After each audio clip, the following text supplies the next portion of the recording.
بسم الله الرحمن الرحيم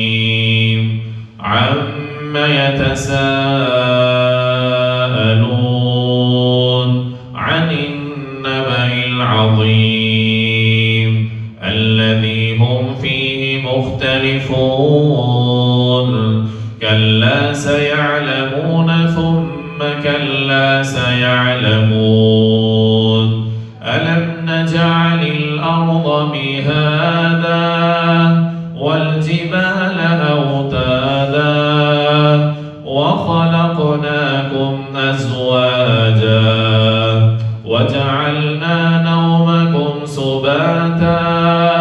وجعلنا الليل لباسا وجعلنا النهار معاشا وبنينا فوقكم سبعا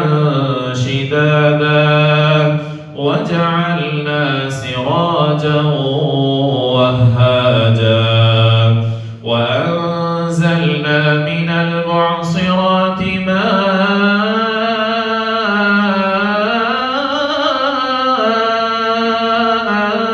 ثجاجا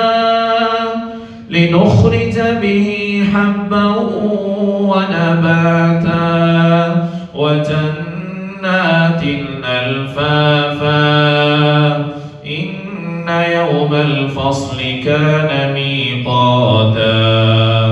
يوم ينفخ في الصور فتأتون أفواجا وفتحت السماء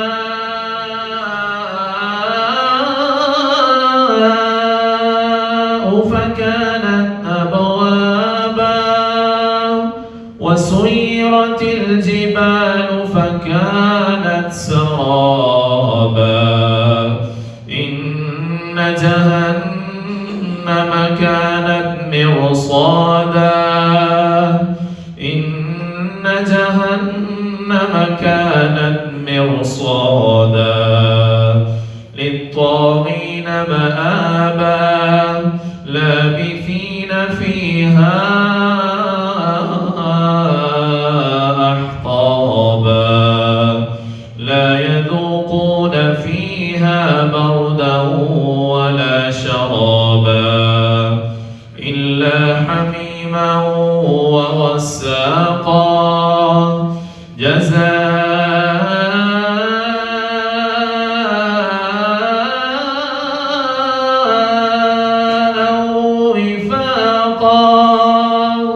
إنهم كانوا لا يرجون حسابا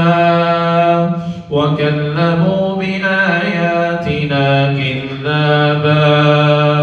وكل شيء أحصيناه كتابا فذوقوا فلن نزيدكم إلا عذابا إن للمتقين مفازا حدائق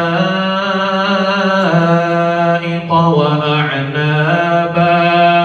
وكواعب أترابا وكأسا دهاقا لا يسمعون فيها لغوا ولا كذابا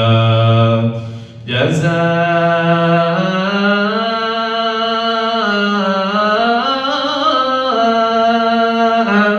من ربك عطاء حسابا رب السماوات والأرض وما بينهما الرحمن لا يملكون منه خطابا يوم يقوم الروح والملائكة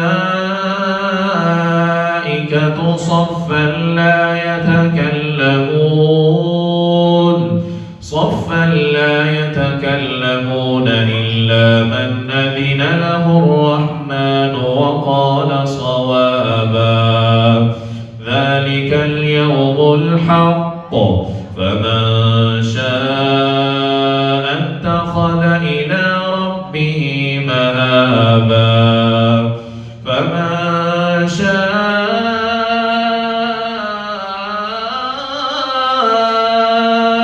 اتخذ إلى ربه مآبا إنا أنذرناكم عذابا قريبا يوم ينظر المرء ما قدمت يداه ويقول الكافر يا